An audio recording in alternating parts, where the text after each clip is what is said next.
one of the things that Brown did was when he came in as CEO of BP, he had received his business degree at Stanford, and he was very focused on this idea of business units.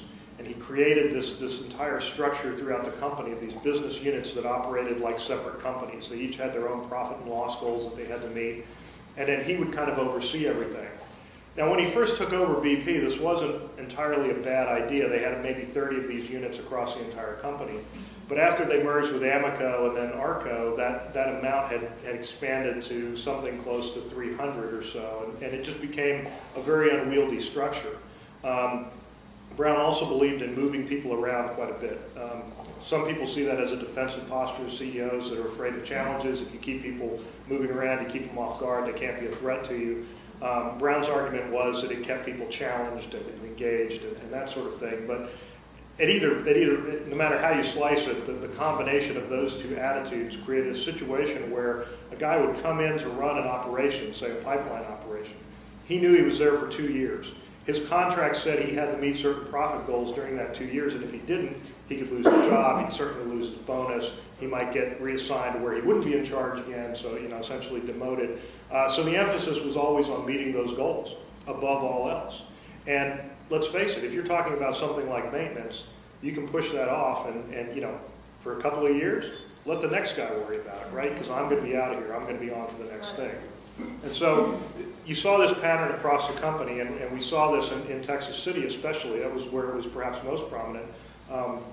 There had been a series of accidents in 2003, 2004, and the manager of Texas City had become very concerned about the safety records there. He went to London, said we need to increase our maintenance. London said no, we need to cut the budget by 25% across the board. Nobody ever told him, you have to cut safety, you have to cut maintenance, we don't care about that stuff. But if you're running this operation and you're judged by the fact that what the profit is, what the output of that refinery is, you're not going to do anything that's going to cut that. You're going to cut the stuff that nobody can see. You're going to cut the stuff that shows up as a cost, but that you can't see on the bottom line. And so he did the only thing he could do. He pushed back maintenance again. It had already been deferred for years and years. He pushed it back more. And he cut the safety budget. They basically eliminated all of their human trainers, and they went to an all computerized training system. Anybody who works in worker training will tell you when you're doing that, you're losing the effectiveness because, look, I've been to the Texas City refinery. I've been through their computerized training system. You sit there, you stare at the walls, the video runs, and you take the test. It's not hard.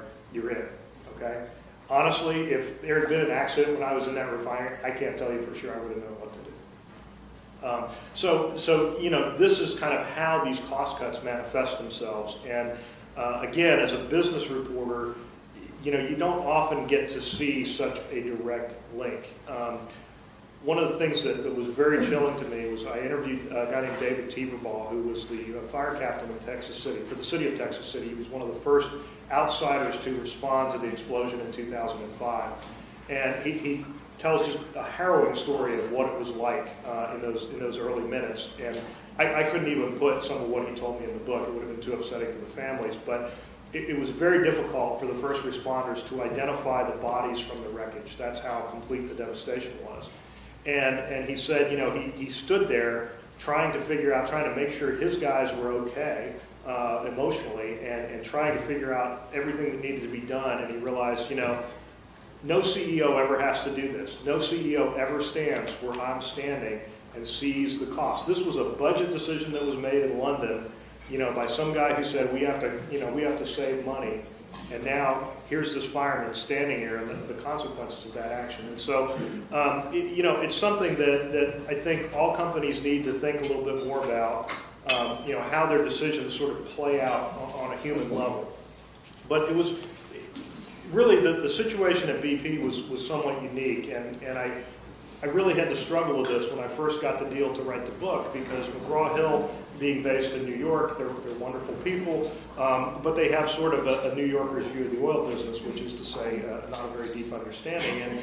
And so their whole idea was, okay, I'm going to write about this disaster, and it's going to be how everything that's wrong with the oil business and offshore drilling and dead porpoises and all that.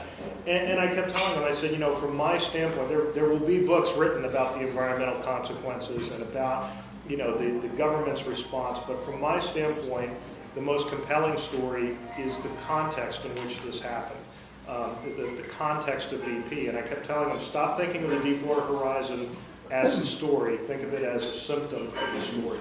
This was one accident in a series of accidents that goes back over a number of years. And it gets to this issue of culture, which as sort of squishy as it is, as a writer, and I kind of cringed at getting into this, but it's very telling. I interviewed Tony Hayward in 2007 and 2008 and 2009, and each time he insisted that the problems that they saw in the refining operations, the problems they saw in the pipeline operations, didn't carry over to other aspects of their business. If you go back to the first press conference that John Brown had after the Baker panel report came out, one of the very first comments he made was, this is about an aspect of BP. This is not about BP overall. It's a very carefully orchestrated response. The Baker panel was very, very limited in what it was allowed to investigate. And it actually frustrated James Baker quite a bit because he believed that there were problems that went beyond refining, but it was outside of the scope of what he was sort of charged with doing.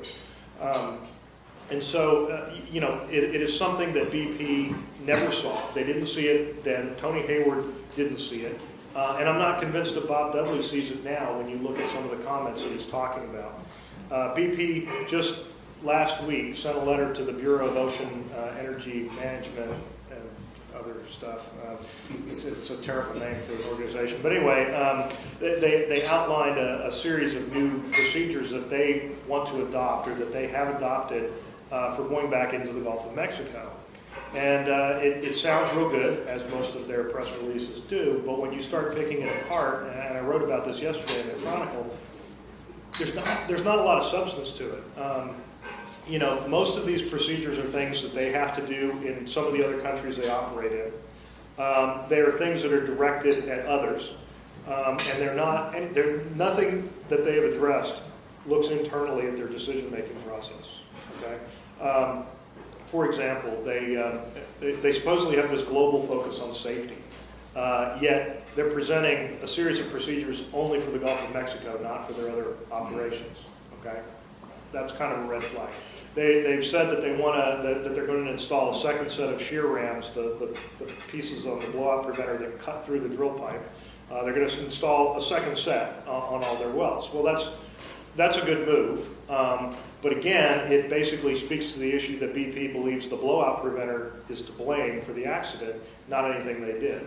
They're going to double check, they're going to increase the scrutiny on the cement testing by the cement company, which happened to be Halliburton. Again, those guys didn't test the cement right, okay? If you look at BP's own report, regardless of what the test results on the cement showed, it was supposed to set up for 24 hours, and they left it there for 16 before they started pumping the mud out of the hole. So they didn't follow the directions, okay? I mean, this is like, I could try to cook a breakfast like this, but the first step is I got to at least follow the directions I get from the chef here, because otherwise it's not going to work. They didn't follow the basic instructions on the cement. So again, they're looking at other things that can be done, and they're not looking at these internal issues that need to be addressed. And I think the other thing that I find very concerning about all of this is that they've also identified a series of things that they want to do, such as real-time well control from shore, that they told Congress they had already done back in 2009. So, BP moves very slowly, but it seems like, you were already saying before the accident you were going to do this, and now you're coming back and saying that you're going to do the same thing again, as if that's a solution.